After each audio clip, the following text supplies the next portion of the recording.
Yeah, let me share with that. My wife and I got married within a year as well. Same thing, same thing. When I first met her and I knew I liked her after one date, I said, you know what? I got to be honest. I don't drink. I don't ever want to drink again. I've got 2 years sobriety. And also, I've become emotionally available to love somebody, but I am stubborn. I can be selfish. I hold grudges and I get defensive. Those are the things about me that I don't think I will ever change, because I think it's important to tell somebody you can't be perfect. If I've worked on myself to become emotionally available to love you, and I've developed empathy, and I've taken care of the big picture, some of the small things I'm going to be. I'm going to be defensive. Sometimes I'm going to hold grudges. And I said, that's who I am. And she's like, you know what? I like that person. Let's go. Yeah, make it look easy. Hey, stand up. The Ryan Hanley Show shares the original ideas, habits, and mindsets of world-class original thinkers you can use to produce extraordinary results in your life and business. This is the way. Hello, everyone, and welcome back to the show. We have a tremendous conversation for you today with Justin McClure. Justin is an entrepreneur. He's a branding expert. He's built an entire business around social media, and he has also written a book called Daily Sober. This is 365 days walking you through the process of being sober. It's your guide, and this episode dives deep into what sobriety can do for your life. Now, I know a lot of you listening, you may have a couple drinks, you may have a lot of drinks, it may be part of your lifestyle, but my friends, it is important to at least know what alcohol is doing to our body, doing to our minds, and how it impacts our life. You may not want to hear it, but I promise you are going to learn. And whether it helps you just keep in check your drinking, or maybe you're struggling with being sober in general, I promise you, Justin, his work, his book, this conversation are going to help move you forward. We also touch on a new product that he's launching, that entrepreneurial journey, the genesis of the idea, how he built, manufactured the product. This is a full scope episode. It is fast and furious. I am a huge fan of Justin and his work, and you're going to love this episode. I love you for being here. Thank you for being part of this community. Doing this podcast is a pleasure, and I just appreciate the hell out of you for being here. All right, guys, let's get on to Justin McClure. Justin, great to have you on the show, man. Appreciate your time. Thanks for being here. Thank you for having me. I'm looking forward to it. Awesome. So I want to start with your TED Talk from 2019. The biggest distraction to my success was myself. Watched most of it, loved it. Can you break this down? Because I love this concept and I love the way that you attack it, and I want to share it with the audience. Well, I think a lot of addiction is getting in the way of yourself. For me, so basically, if I had a goal in mind and the goal was here, I had all these other things that I dealt with that wouldn't allow me to get to the goals. Because when you have alcohol and you have addiction, with that brought in women, it brought in seeking for verification, it sought in, and then with that you have manipulation, you're deceptive. So you have all these character defects that get in the way of pursuing a goal, that I found that when I'm sober, I have nothing in the way of achieving the goal, because I sleep well at night. I have no stress. I don't look over my shoulder. And I think this is really important, because in my sober life, it can be quite boring. And I tell people, a boring life is great. Why does it need to be chaotic? Why does it need to be filled with ups and downs? Why did it have to have all these things? There's nothing wrong with being in the middle of the road, because when I'm in the middle of the road, I can meditate on what I'm trying to achieve and then go achieve it. Do you think some of that has to do with not having a value structure that you hold yourself to, standards, or maybe something like a North Star? I know in the times when I felt the most, we'll say, wayward, are also the times when bad habits, not just necessarily alcohol, but other bad habits, binge watching Netflix till 2 a.m, even if you haven't had a drink. You have all these bad habits start to creep in when you don't have something that you either a baseline that catches you, or a North Star that's driving you. Yeah, I think if you don't define your value system, then other people will define it for you. And that's kind of like, I'll talk about it later, but my book is about breaking bad habits, which I was speaking to myself. So my bad habit was alcohol, chasing women, a lot of these things. So I didn't have a value system, so other people defined it for me. The women that I wanted, I shaped who I was so that I could earn their affection. When I went out with other friends, I was kind of a chameleon. What did they want me to be? My value system was, it changed from week to week to week. I did not know who I was. It wasn't until I got sober and I said, these are the things I'm doing. I will not compromise anymore on these values. For instance, I wouldn't go to bars. I changed my people, places, things. This is the person I'm going to be. I can't be it overnight, but these values are what I strive to be. I'm going to work towards that. Any person or thing or place that doesn't complement that is going to be removed. And it took about a year, but after that year, I had a value system, and I did not have one in addiction. And so I think it's really important to say that again, that if you don't define your value system, then those around you will for you. And that's why you'll go back to addiction, you'll relapse, you'll go back to the girlfriend you don't want, you'll go back to the pornography, you'll go back to the binge watching. But if you have a value system, it might be hard sometimes because you have to be disciplined, but at least you know what you stand for. Yeah, I do drink occasionally today, but I did 75 hard last year. So for 75 days. Oh yeah, no alcohol. That's something I wanted to do. I read about it and I was like, you know what? That seems the next hard thing that I want to do. So I heard that was hard. Dude, it's awesome. Here's the funny part. So for those of you who are listening at home that don't know 75 Hard, it's a mental toughness program. It's not meant to be a fitness program. Sometimes it gets misclassified. It's 2 workouts a day, 45 minutes apiece. One has to be outside. Not defined on what fitness is. All I did was I like to do ruck walks, 40-pound ruck vests that I wear, 20 in front, 20 in back. And I would just go for a 45-minute walk, sometimes with no ear pods in, sometimes I listen to a podcast or a book, whatever. It's a gallon of water. You have to read 10 pages of a book. You have to stick to a diet. Again, the diet is not defined in any way. All I picked was to limit my sugar as much as possible. So zero sugar in America today is very, very difficult, but I got as close to it as I could. And then the other one is you take a progress picture, and that's mostly just to hold yourself accountable. And what I actually found out of all of it, I thought the alcohol would be the hardest just because friends, social settings, etc. But the hardest part was actually the gallon of water. That was the hardest part, was the gallon of water. And a gallon of water, really? Yes, because, you think about how much you drink a day. Maybe you have a couple Yetis or whatever your water container is, a couple glasses of water. A gallon of water is a decent amount of water. And you have to realign your life a little bit. And this is where everything you're saying to me makes so much sense.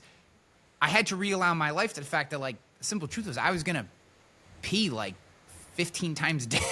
You know what I mean? It was just, simple things like that. Think about that. You don't want to drink it late at night because then you wake up in the middle of the night and you disrupt your sleep, which isn't good.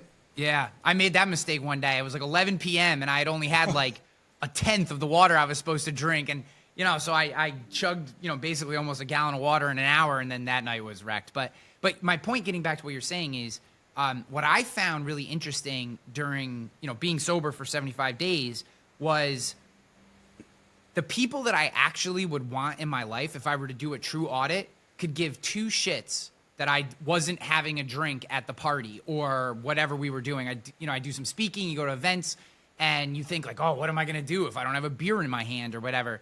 And I would, you get a seltzer or a glass. No, the people who actually care about you could give 2 shits whether you're having a drink or not. You're right, yeah. And it creates almost this this automatic filter for who are the people that matter and who don't. If someone is actually going to care if I'm having a drink or not, they don't really care about my health. They don't really care about what I'm trying to do. And that was thankfully, most of the people in my life did not care. But that was a really interesting side effect, because the few people that did are probably people in the back of my mind. I was like, this isn't a great person to have in my life anyways.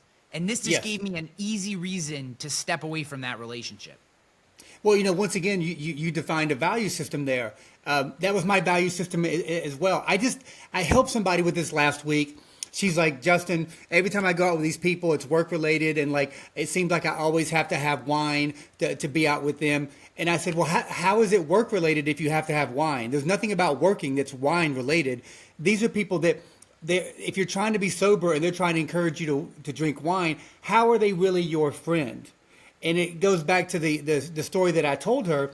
When I got sober, if I had to go to a bar, I didn't have a mixed drink or anything. I walked around with water proudly because I wasn't trying to drink. I wasn't trying to have something in my hand that looked like. So if you wanted to engage me in conversation, I was very comfortable saying, I don't drink. I'm having a good time here. I don't need a drink, but I don't want to talk about it. And I think by doing that and standing my ground, it let people know right away, like, whoa, this guy is here for a purpose and he doesn't drink. And that's the other thing. When you're at places like that and you have a purpose, you tend to stay there for an hour, then you leave and you go do something else. I've been way more productive. So what I was telling my friend, I was just like, if you're having to be somewhere and drink wine and you're staying 3 or 4 hours, one, you need to evaluate who these people are in your life. And two, you need to figure out how this really contributes to work at all. Yeah. So it's kind of the same thing. It's really knowing what you're here for and your purpose and defining that value system and then letting people around you know that you don't compromise. I had a conversation with a woman from the insurance industry on the show, and she mentioned that she said she basically didn't like the fact that in that industry there were still a lot of deals that happened in the back of a dark bar with a glass of whiskey. Okay. And I said, well, take out the glass of whiskey and what's wrong with having a one-on-one conversation in a private place, right? Just reframing this. And she kind of thought about it, and I said, to get that deal done, it doesn't have to happen in that spot, right? If that person that you're trying to do business with, if they're the kind of person who needs to have a private kind of exclusive spot that they can feel comfortable speaking to you in, which is really all that setting is for them, for the most part, right? Then just set that up in a place that you don't, either one, be comfortable not having a glass of whiskey or whatever while they are, or two, just find another venue that's going to allow you to share that experience in a way that works for you. Just define the terms of that meeting so that that person gets the privacy that they need or whatever, and you get to be in a setting that you feel very comfortable in. I think status, and I don't necessarily just mean it in a hierarchical standpoint, but like status and how people perceive us plays into the pressures that your client or your friend was feeling about having a glass of wine. I wrote about something similar in my book, that when I first got sober, my first year, and I wasn't that strong in my sobriety, I would not go to bars because I didn't belong there. Once again, value system. My value system was I don't go to bars because I don't belong there, because I might be tempted to drink because I'm less than a year sober. So what happened? Anytime there was a birthday, instead of going to the back of the bar, drinking whiskey or whatever, I would say, I don't go to bars. How about we take a walk across the Brooklyn Bridge? I lived in New York at the time. Why don't we go walk through Lower East Side, whatever it is?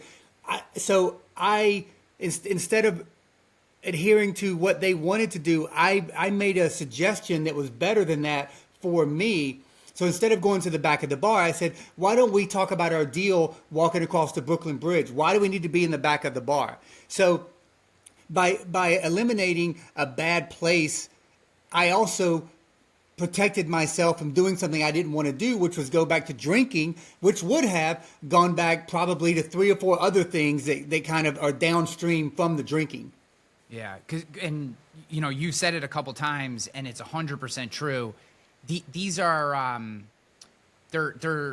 it's like a floodgate, right? If we let one of these things that we are addicted to and that are a negative impact on our lives, if we open one floodgate, the next one opens easier, and the next one opens even easier, and then all of a sudden you find yourself all the way back in some place that you never wanted to be. And holding true to that is so incredibly important, regardless of what the thing is. It might be alcohol for some. It might be one that I think is a major problem for people today. Not a judgment, but I feel like because it's now legal in so many places, is marijuana, right? I have no problem with it being legal. That's not a political statement. But just like alcohol, I think people feel like people are starting to let it creep into their day and their lives so much, and then they make excuses for it. Oh, I can still do this, or I can... And whatever that thing is for you, it could be sex, it could be porn, it could be binge watching, whatever. It could be eating potato chips all night, or whatever your bad habits are, right? The good habits stack on top of each other, right? You do one good habit, wake up every morning and read a book or go for a walk or whatever then it's so much easier to do the next good habit. And it's so much easier to do the next good habit. Unfortunately, the same exact thing is true with our bad habits. At least that's what I've found. And I'm, you wrote the book, so I'm interested in your take. Like, it feels the same way with bad habits. You make one, you cross that standard line one time, and then it's so much easier to do it again and again. And then all of a sudden you find yourself in that place that you didn't want to be. Yeah, I met a guy at the airport a couple weeks ago in LA, and we just got to talking, and I'm very open about my sobriety. I shared that with him, and he was like, huh. And he started to talk about how he thinks he drinks more than he should. But he also, so I said, well, what happens when you drink? And he said, well, I'm a bit unproductive. And I'm like, you will always be unproductive. And then I shared this, and then he asked me, he said, well, Justin, why don't you drink? Like, what's like, how do you really define that you don't drink, and why? And I said this, I said, because if I do drink, I could lose everything. I will never gain one thing. And I said, here's the analogy. If I start drinking again this Friday, maybe I get so drunk that I cheat on my wife. She finds out about it. She files for divorce. On Monday, my life is over. I've lost everything in one day. In one weekend, I lost everything. Now, drinking, I could lose a wife, a house, a car, my kids. You will never gain any of those things by drinking.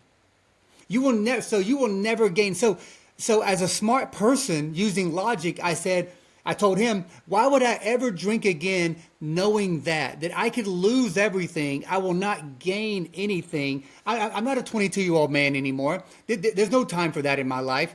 I want to be productive. I want to achieve. I want to accomplish. So I have to remove the things in my life that are taking from me, and I have to keep doing the things where I'm able to be productive. I think also, and this is why I'm so glad that there are books like yours out in the marketplace, is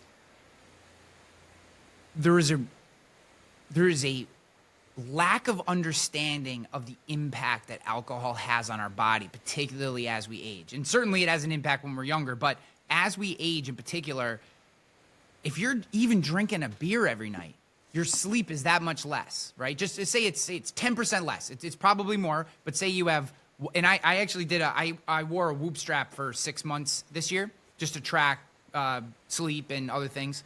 And what I found is I could have one drink and it would have a mild impact. But if I had and that's one standard drink, not the quadruple pour that most of us put in a cup and say it's one drink, right? Like one standard drink, and it would have a mild impact on my sleep. The next one would basically destroy my sleep for the night. I would barely drop into REM. It's very fragmented. Yeah, it's very fragmented.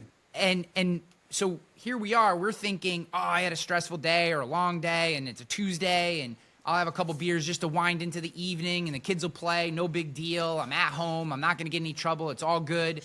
Except the next day we wake up and we're a little frosty for those first two meetings.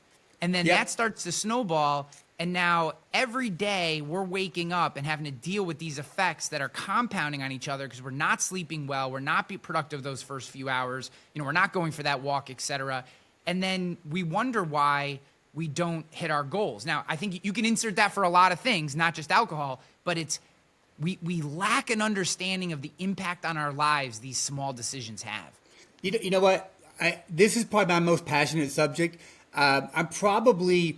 Most people consider me a biohacker. Like I know so much about the body, how it works, the chemistry of the body. And a lot of that is because I don't want cancer. I don't want to die of heart attack. So I educate myself. How does the body work? And how does sugar affect it, from insulin to, diabetes to all these different things? How does alcohol affect it? Well, alcohol is fermented, and in the liver, it's converted into acetaldehyde, which is a poison for your body. So basically, alcohol is a straight up poison. Now, what I did in my book is 365 daily lessons.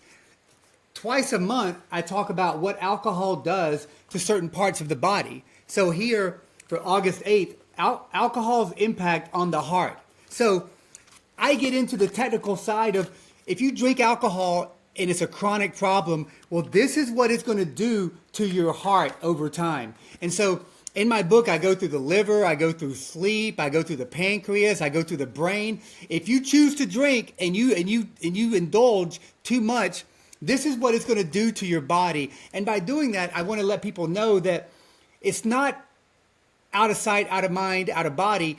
What you do affects your body. If it's sugar, if it's fasting, if it's doing good things for your body, alcohol is a straight up poison, because food, nutrition, is something that enhances the body and provides nourishment. Alcohol does not do that. Therefore, it is a poison, just like other things. So if you choose to do that, 2, 3, 4, 8 drinks a week, your life is going to be cut shorter by doing that. So once again, why would I want to do that if I want to live long and I want to be healthy? I got to cut it out. Yeah. I think, and I know for me, when I look back on, today, kind of 2017, I had a health scare to a certain extent, and I dropped 25 pounds. I, kind of really got in shape, and probably not biohacker quite to yourself, but I'm fairly dialed in on fitness and discipline and, all the things I need to do to keep myself in the right spot. What was your thing in 2017? What happened? I had been eating poorly, not prioritizing sleep, not working out, and drinking way too much. So I was 30. At that point, I was mid-30s, 36, 35-ish. And what happened was I was emceeing a conference that I was throwing, 2-day conference. The closing session was a fireside chat with myself and one of the primary keynotes. And I went to go on stage, and I basically collapsed behind the curtain and I barely pulled myself together. I'm seeing stars. I wobble out. I sit down in the chair, and before we go live, before we were introduced, I lean over to the guy who was doing the fireside chat with me, and I said, I might not be able to do this. And it sounds like pre-diabetes. No, it was just purely, it was too much drinking. I was about 30 pounds overweight. I was eating sugar and really terrible stuff. I wasn't sleeping at all. I was sleeping 4 or 5 hours a day. I was not working out really at all. So you're 30 pounds heavier then? Yeah. Oh yeah. Yeah. Easily. So now I come in like around 190 to 195. I kind of fluctuate depending on water weight, etc. At that time I was pushing almost 220. And I'm 6'4", so I could hide it a little bit. So I could like look at myself in clothes and like, being a former college athlete, I could kind of excuse away. Oh, I'm still in shape. I got kids. All the excuses, right? All the friggin' excuses, except I had a moment where I literally went to perform. My body was like, nope, sorry. You've already played all your cards. Like there's no more cards to play here. And I'm sitting there basically comatose. I dragged myself off stage behind the curtain. The conference is over. I'm supposed to be out shaking hands, thanking people for coming. This is like the ending moment, and I can't pull myself out from behind the stage. I'm toasted.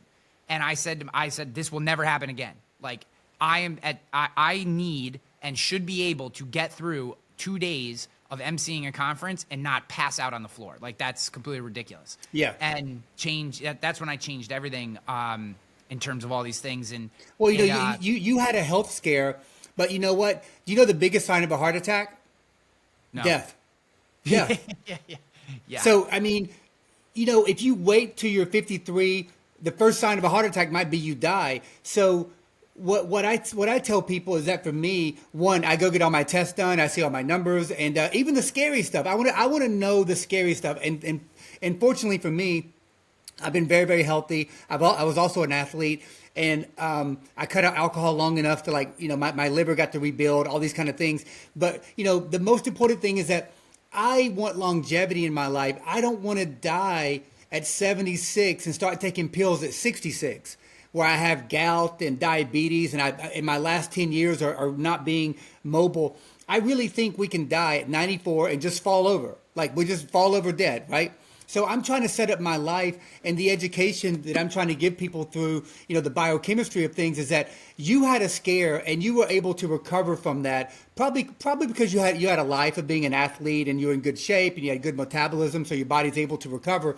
But there's a lot of people who have done so much damage to their liver from alcohol. They got fatty liver disease now. They got cirrhosis. All these things are really, really, really difficult to come back from. So it's not only the education of, hey, you'll have a better life by being more productive, and your relationships will be better, your coping mechanisms, your character defects, but really just your health in general will be better if you get rid of the poisons. And I also put sugar in the same place. Yeah. I don't do sugar.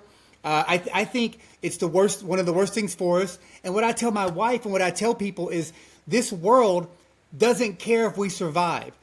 I mean, if you look at Big Pharma, you look at hospitals, you look at the FDA, nobody cares. They want to push capitalism and the things that sell so that you can go take another pill, you can go to the hospital. Nobody wants to see you thrive. You have to educate yourself, and you have to do this on your own. And that's why there's so many people that are sick. Yeah, I agree. And, and I think it's worse than capitalism. I think it's elitism.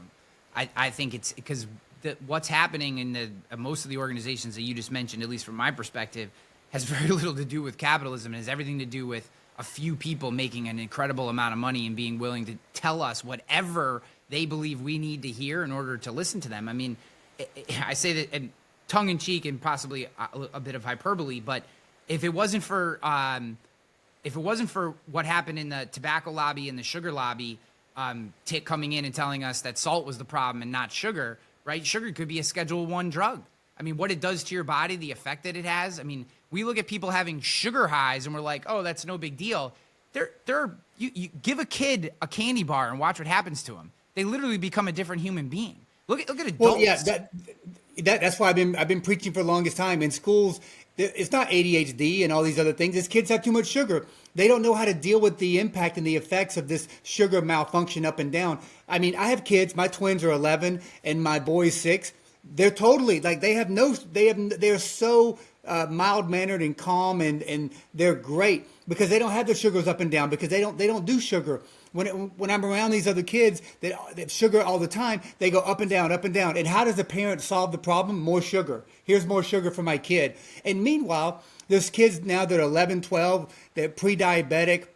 They got fatty liver disease. I mean, they're really unhealthy. My son is in Cub Scouts, and 90% of the kids are overweight. And you can't believe it until you see it, but you're just like, wow, it is such an unhealthy world that we live in. Yeah. So taking this to like an entrepreneurial standpoint, just from, if you're building a company, if you're running a company, if you're a high performer or want to be a high performer, having a foggy brain from ingesting doing 4 and 4 at Dunkin' Donuts in the morning and being hungover and then stuffing your face with chips at your break, like you are literally not at your best. Here you are saying, I'm building something or I'm running something or I'm trying to be a high achiever, and you are setting yourself up, and and not to mention maybe not exercising, etc. You are putting yourself in a position to be non-optimal. And like, if for no other reason, again, maybe everything in moderation to a certain extent. I'm not going to tell anyone to go cold turkey. That's their particular opinion. But the closer you can get to zero, right, or go all the way to zero, the higher you perform. It is go sober for a week. Give yourself 7 days. Tell me how you feel on Monday. Then drink for 7 days and tell me how you feel on Monday. And which one of those two positions are you going to be a better performer for your team, your company, whatever you're trying to do? So like, even if you are like, oh, I love my booze, that's great. But then you're not setting yourself up to be the best version for even an entrepreneurial standpoint. Like if that's what you're trying to do. And that's the part that I've never understood with, hey, people have addictions. If you have an addiction, zero is the only way to get out of it. I've dealt with it in my own family. I have alcoholism in my family.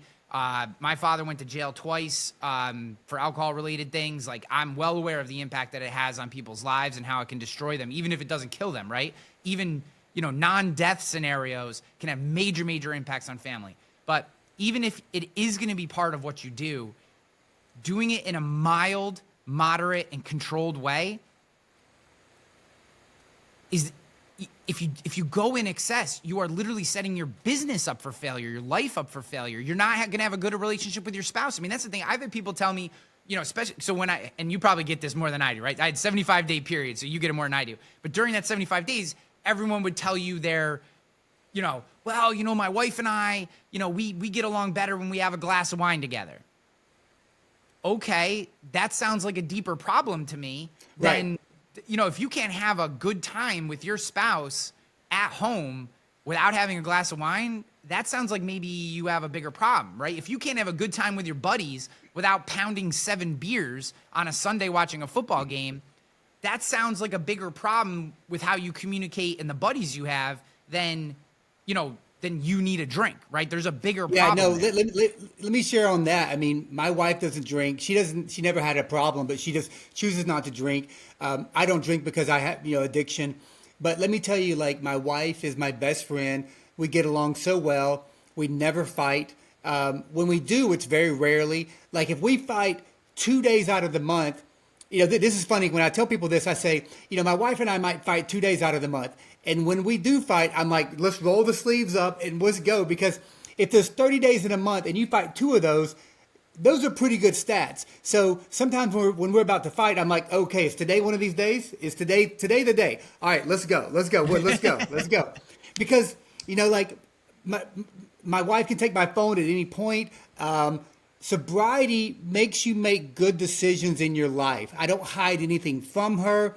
I don't manipulate it all. I'm very mindful, and she is as well. So if you have to have alcohol in any relationship or business, friendship, or whatever, I would question, going back to my friend who had all the wine, I would question, is this really productive in your life? And is it really, really useful? Because alcohol as a utility is not something you need at all.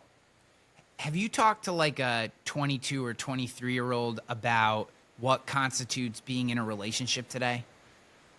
I have a couple interns at the company, chief marketing officer at a company, and we have a couple interns. And you're just chatting with them, before we got into the business of a call. And one of them said, was talking about his girlfriend, and he said, we're official now. We shared our location on our phones. And I said, you did what? And he said, oh yeah, like a relationship isn't official until you share locations on your phone. I'm like, I'm 43. I've been in a lot of relationships. I've never shared the location of my phone with anyone. I've never heard of that, actually. Yeah. And I guess this is like a thing now where, because trust, I think because of abuse of drugs and how commonplace it is, I think for all these reasons, people are so untrusting of each other that the only way you can feel that it's official is if you literally know where the other human is all the time. And I was like, I would not want to be in a relationship with a human that not necessarily needed my location, but that I felt I also needed to have her location. I would not want to be in that relationship. And I think so many of these, what we're talking about here is a catalyst to this general just sense of distrust of each other, of lack of true vulnerability. Like, we use it as a social media tactic, but we're not actually being vulnerable. You know what I mean? And a lot of that comes back to how we kind of started, which is standards. Well, yeah, and and a lot of people just can't say no to all the engagement on social media because they think, okay, who else might desire me, and let me kind of reach out to that and let me kind of engage in that. Next thing you know, you got to hide that from you got to hide that because people get on they get on Instagram and they start engaging, and then that opens the door to like, well, now I got to lie about this, and like, does my wife know about this? And it all goes to like the location. And like, my wife shares the location all the time. I don't care. I completely trust her. So she gets dressed up and she goes out in Atlanta, and she goes out and does her thing. I completely trust her and she completely trusts me. And I think having that is one of the main things that we really, really trust each other because, kind of with that is the no alcohol. My wife is not going to make a bad decision. Like, she's going to make a good decision all the time because our family is number one. Our kids and our family is at the forefront of everything that we do. And I think that's what kind of makes us really successful is we know what's most important from day one to the last day is our family. Yeah. Wow. That's amazing. I mean, really getting into and sharing values. And actually, I was listening to a podcast the other day, and Ben Shapiro was the guest, and he was talking about, he married his wife 3 months into knowing her. And the host, it was Chris Williamson's show, and he asked, how do you do that? How do you marry someone after 3 months and be married for 17 years or 16 years, whatever it is? And he said, on the first date, I just told her what my standards and values were. And if she, and she, for the most part, aligned. If she didn't and she walked away, I would have known that wasn't the person I was supposed to be married to, right? And instead, I think what we try to do is, I like you, so I'm going to try to become or morph myself or massage myself to be this thing I think you want, versus this is who I am. You know, I'm sober or I'm not, whatever. You know, I believe in this. I believe in God. I don't believe in God. Whatever my standards and values are, right? This is exactly what they are. And then you can choose whether those are things you want in your life or don't want in your life. And when you do that, you get relationships like what you're talking about. And instead we try to like become something that we're not, or a different version of ourselves. And then we wonder why 2-3 years down the road, all these cracks start to form. And it's like, because that wasn't built on the place of who you actually are. Yeah, let me share with that. My wife and I got married within a year as well. Same thing. When I first met her and I knew I liked her after one date, I said, you know what? I got to be honest. I don't drink. At that time, I think I was almost 2 years sober. I said, I don't drink. I don't ever want to drink again. I've got 2 years sobriety. And also, this is what I said. I said, I've gone to therapy. I've become emotionally available to love somebody, but I am stubborn. I can be selfish, I hold grudges, and I get defensive. Those are the things about me that I don't think I will ever change, because I think it's important to tell somebody you can't be perfect. If I've worked on myself to become emotionally available to love you, and I've developed empathy, and I've taken care of the big picture, some of the small things I'm going to be defensive. Sometimes I'm going to hold grudges. And I said, that's who I am. And she's like, you know what? I like that person. I said, so we got married within a year, the same thing, because we put it all out there. She put it all out there. I said, you know what? I like who you are. You like who I am. We're not perfect. Let's do this ride together. Yeah. All right. I want to transition a little bit, because you're not just a guru on sobriety and biohacking. You're also an incredible entrepreneur. And it's funny. You just came out with a new product, the Ultralight, and saw you talk. I want to talk about this, not necessarily the Ultralight. Well, it's not out yet. It'll be out later in the year. Later in the year. Okay, sorry. I apologize. That's okay. We can talk about it, though. Yeah, but I guess tell us as much as you want about the product itself, but I'm interested in, here you are, you're not 24, right? You've built a career. How do you, so many people, this is where I'm coming from with this question, right? So many of my peers, I'm in my early 40s, feel like the idea of generating a product idea, starting a new company, they're like, it's over for me. It's too late. I'm too late to the game. How can I build something, right? Like, how do you genesis an idea, build it up? Like, where does that come from for you? And to build this into all the other things that you do in your life? Well, one, I'm 49. So around 44, we had like 2 million subscribers on YouTube. Like, I'm an expert with social content, filmmaking. I came up with the idea. I'm like, there needs to be a light that works for the microphone and any device. I'm tired of setting up these lights. So I came up with it in my mind. I'm like, well, what if it attaches from the bottom and you had an adapter for the phone? It could work with anything. It could be a ring light. I'm like, wow. So here's the important part. In sobriety, I got time. I'm not wasting time at bars, hungover, whatever it is. So in sobriety, I put my energy in good places versus in my addiction. So I said, you know what? I'm going to figure this problem out. So what did I do? I learned a little bit of mechanical engineering. I learned a little bit of electrical engineering. And then I found somebody to make what I wanted. And then I hired an industrial designer to make this product in a CAD the way that I wanted. And then I went down the rabbit hole of like, well, how do I find a manufacturer? And I just kept going at it. It probably took a year and a half. And I just kept going at it because I believed in it. Now, here's the most important thing, is that later down the road, I met Damon John from Shark Tank. And people always say, Justin, are you surprised to meet Damon? No, I'm not. Maybe you are, but I'm not. And that's not arrogant, it's humble. Because of all the years of me putting my head down and not giving up and saying, I'm going to keep at it. I'm going to keep doing it. I'm going to fight through these battles. You're going to meet the people you need to meet when you should meet them. So So sobriety allowed me to put the time into something that I believed in, and I just cared enough that I said, I'm going to figure out everything that I need to figure out, and I'm going to make this happen. And so the light, one, it's a solution to a problem. So there's a problem, here's my solution, boom, it's going to be a winner. I know that it is. So I always believed in it, and I had the support of my family, but the main thing is I knew that if I gave up, it would never happen. So I just had to work through the tough days, just like I worked through the tough days of early sobriety when I wanted to go back to drinking or I wanted to go bang a girl. I said, listen, your way got you here. So stop doing it.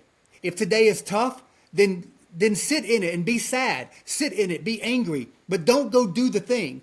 And so once I do that, I can apply that to everything I do in my life. Just like I tell my kids, I try to teach my kids how to work hard. Because if they can learn the ability to work hard, they can apply that to everything in life and be successful. So the light is we've been successful in as entrepreneurs in social media for a long time. We got 15 million subscribers. We get 1 million views a day on YouTube. And I said, I want to invent a light that's going to make this process easier. And so that was the culmination of me learning a lot of things on my own. Yeah. I love the advice of sit in it. One of the best pieces of advice that I ever got in my life was a little after the moment that I described before. I had a mentor of mine say, go get a counselor. Someone can't be your family. Go get someone. Set up an appointment for every other week for the rest of your life and just go see him, whether you're happy, whether you're sad, whether you're excited, whether you're depressed, whatever it is, just go see him and talk. And what I learned through that process is exactly what you just said. Every negative moment that I've had, and now I've kind of learned to do it myself, but early on she helped me a lot.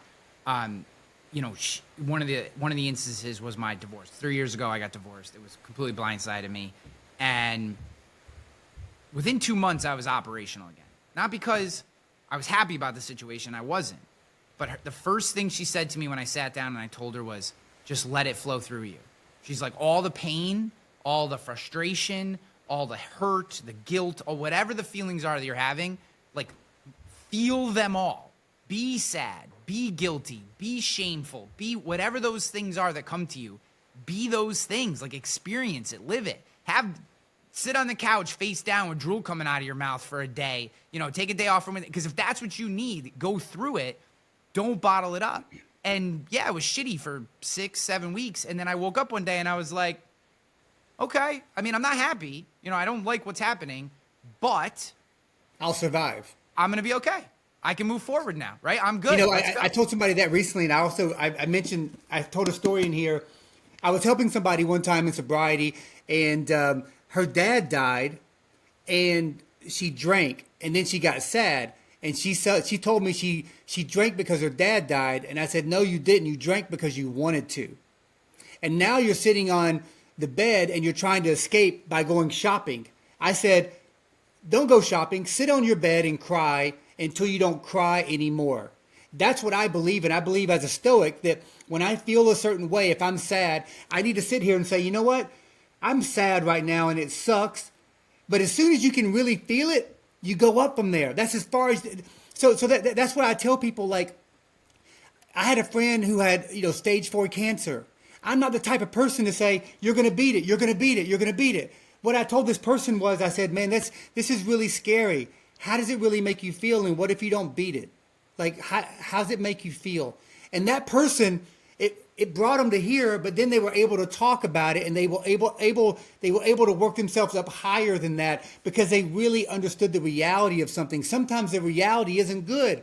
We're sad, we're sick, we're angry. We can't escape that. And we cannot appreciate the view from the mountaintop until we've been in the valley. And sometimes when you're in the valley, it sucks. And you've got to be there until you find your way out. Just like, 3 years ago, when you found yourself at the conference and you almost fainted or whatever, that was your low point. And then you said, you know what, I got to figure out a way to get out of this and be better and be healthier. Yeah, you can't escape it. You can kick the can, but it's still there waiting for you. You can hide in drugs, alcohol, whatever, porn, sex, whatever thing you want to hide in. You can hide in it for a while, but it's just waiting. It's just sitting there waiting for you. And that's what she said. She goes, you have two options. Go through it. Love it. Or kick the can and go through it, because you're going to go through it eventually. And that deflection, that repression, that causes so much internal pressure, so much internal stress that then can come out in yelling at your kids when they don't deserve it, or making a bad business decision, or doing something that you would never do, gambling or whatever it is, to try to hide from that thing. And the only way, it's cliche, but the only way out is through. And I'm glad you brought up stoicism. I love stoicism. For me, it's like the Bible, meditations, and then Jordan Peterson's 12 Rules for Life. If you stack those three books on top of each other, you got pretty good lessons to live your life by. Yeah, let me also mention the same as you. When I got sober, my first 6 months of sobriety, I was dry sober, meaning I was sober, but my mind started to, after 6 months of sobriety, I said, I need to fix the problems in here. So I went to therapy, and I did therapy every Wednesday for a year. And that was the best thing for me, because it helped me figure out, how did I let myself get to this point in life? Because when I got sober, I was kind of like what you said earlier. I thought I was just a crazy guy. I'm like, I'm that crazy guy. I get an excuse because I'm that crazy guy. But then when I got sober, I said, no, you're not that crazy guy. You are crazy, but you did not see the problems that have been here for so long. You got to fix this. So I went to therapy for every day for a year on Wednesday. And after a year, I said, you know what? I'm so glad I did this, because now I understand more of how I let myself get here. Yeah, the things you learn about yourself when you actually just talk, like when you the words, like when you're actually in a place that you can just speak what you're feeling, what you're thinking, what's going on inside you, and you hear things, you hear it come out of your mouth. You almost don't even need the therapist to respond sometimes. I mean, sometimes you do, but sometimes you don't even need him to respond. You hear it come out of your mouth, and you're like, wait a minute. That's not who I want to be. Well, that's why meditation can be so good, because a lot of times you're just saying things to yourself, and like you're figuring out your own problems. Yeah. Justin, this has been incredible. The book is Daily Sober. We can get it on Amazon. Where else can people, I know you're on all the socials, and guys, social media is incredible. You bring your family into it. It's funny. It's fun, educational, tons of amazing things. I'm a fan of all the social that you have going on. Where's the best place to connect? Like the first place you want them to kind of get into your world and learn more about you?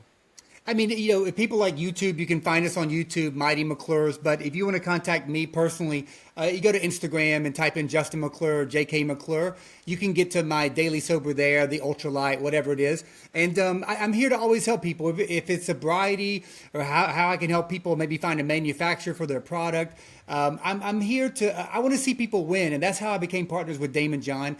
He's like, Justin, what I like about you is you don't mind other people winning around you. I'm like, no. Because there's no threat to me. Nobody can take away from me what's mine. So I want to let other people win as well, because when you win, it makes me happy. So I want to see other people win as well. So feel free to reach out to me, and hopefully this helps somebody or touch somebody, and that's kind of the main point. Oh, I love it, man. Well, you got a fan. You got at least one fan coming out of this conversation. So appreciate you, brother. Be good. I appreciate it, man. Thank you. Let's go.